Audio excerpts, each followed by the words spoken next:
First and foremost, good evening. September 11th. I don't know where you were. I know exactly where I was, and that's as far as I'm going to go with it. It's a day that should be remembered.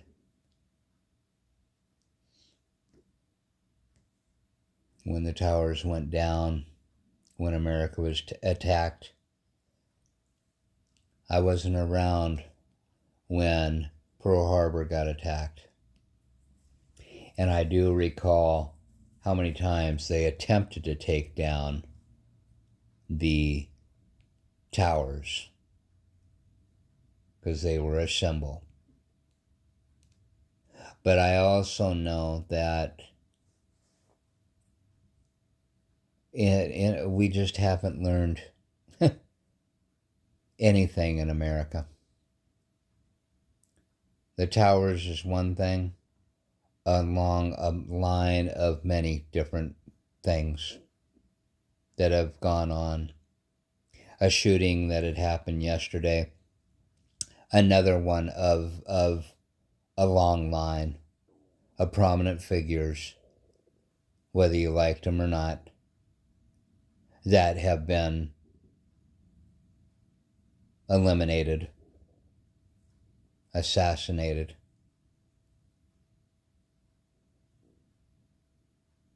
All because we're stupid. All because we collectively are stupid. We just don't get it.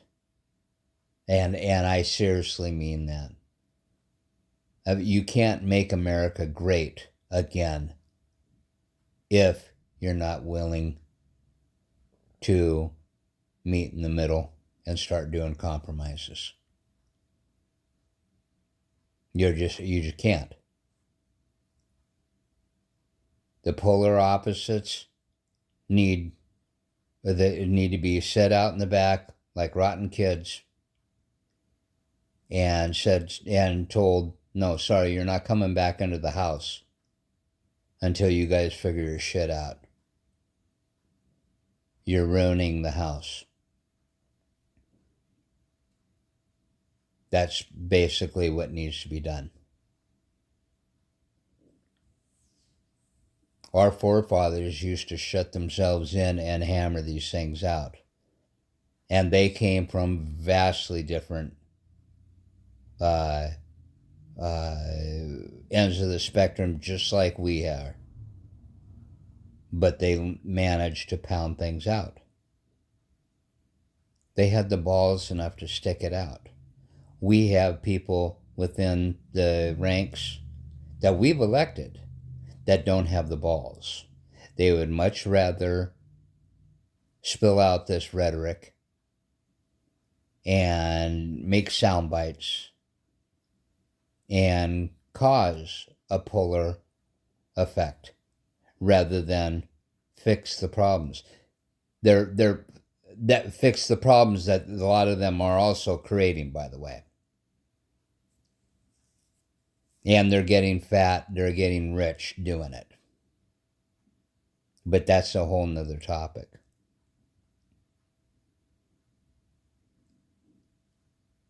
Making America great. Okay? It's going to start by meeting in the middle. It's not going to be your rights over this person's rights over that person's rights. It's going to be meeting in the middle. I need to remind people this is how stupid America is. 50 years ago, a little over 50 years ago, we had a Civil Rights Act in play. People are still fighting that. We gave women's rights to vote 100 years ago. There's people that still fight that stuff, that don't believe that women should be in a workplace.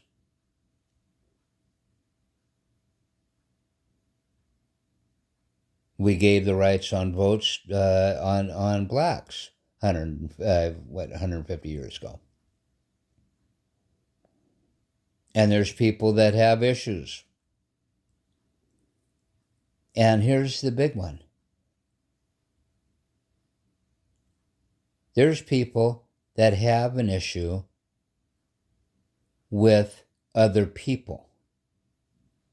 Even though 250 years ago, our founding fathers sat down and hammered out a declaration that said that blatantly, in writing, that all men are created equal.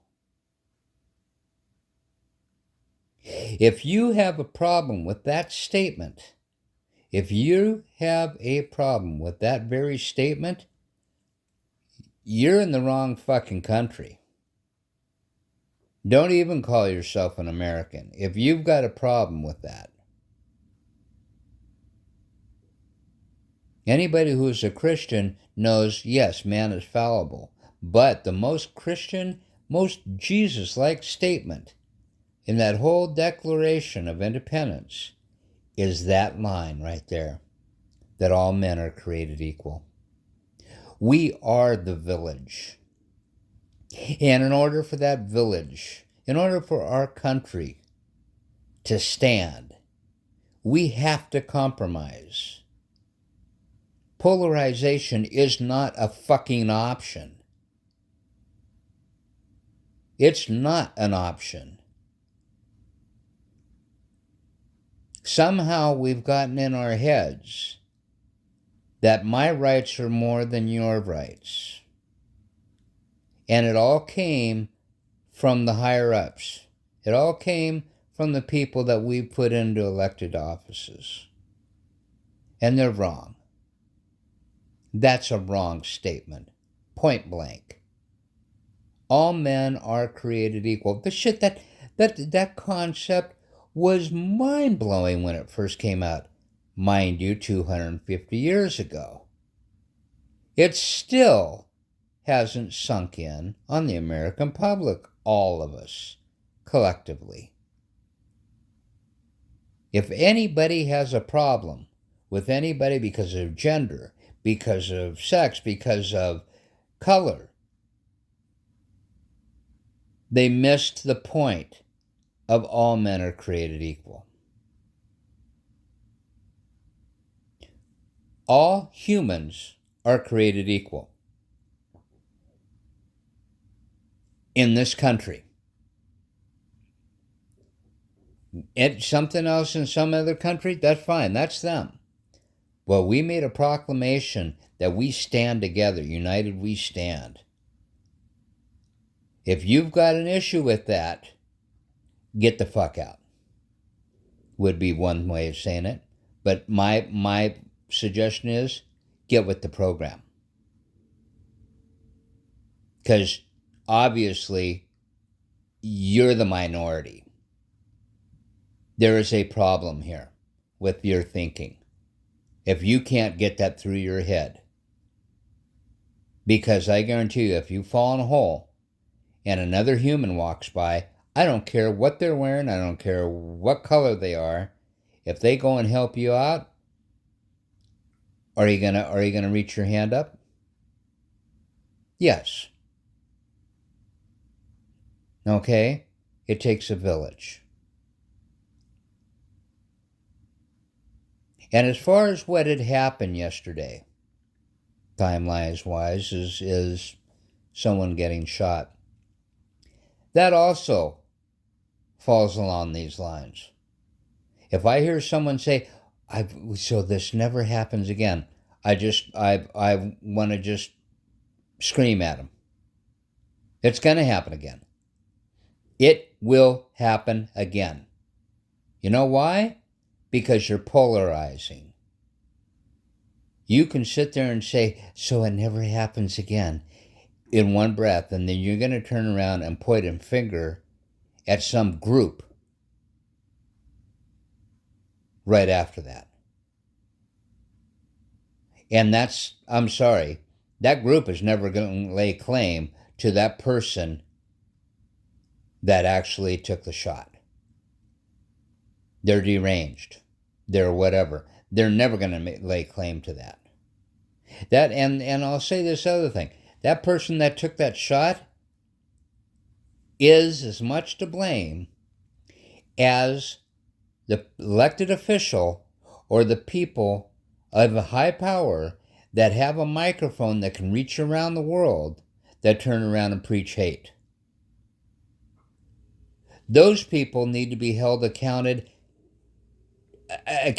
just like the person taking the shot. And yet, we the people somehow neglect to do that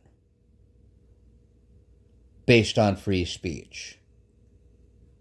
We've got laws against fuck being put out over the airwaves, but those people can sit there and say that kind of stuff.